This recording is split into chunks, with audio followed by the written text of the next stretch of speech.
ما زمانی سفری داشتیم به این هرات، یه جوانی رو من دیدم تو خواجه عبدالله انصار داره تلاوت میکنه، زیبا تلاوت میکرد. من از دور داشتم نگاهش میکردم با یه لطف تلاوت. بعد میدیدم که این قرآن رو هر چند آیه‌ای که میخونه بلند میکنه میبوسه، باز میخونه با یه حالت بلند میکنه میبوسه. من چند لحظه نگاه کردم، خیلی لذت بردم. یا الله چقدر زیبا میخونه. مزاحمش نشدم تا تلاوتش تمام شد. رفتم پیشش، گفتم از کجایی برادر؟ از افغانستان؟ گفت نه من از ترکمنستانم. گفتم اینجا چی کار میکنی؟ گفت والله تعالی قصه من درازه، بیا بریم با هم یه چایی بخوریم. رفتیم نشستم.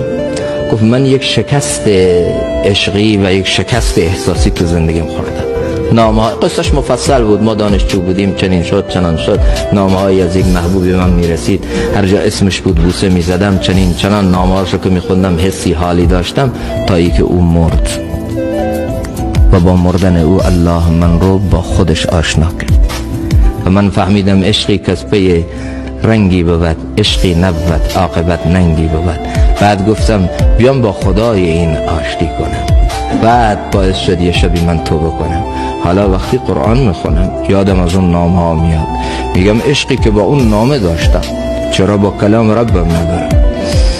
اسم او رو میبوسیدم، چرا هر جا اسم الله تو کلام او میاد نبوسم؟ حالا برای من همه دنیا شده همین کلام الله. هیچی منو مثل کلام الله آرام نمیکنه. لذت بردم. یک ساعتی بود. روز بعد رفتیم اونو ببینیم، ندیدیم.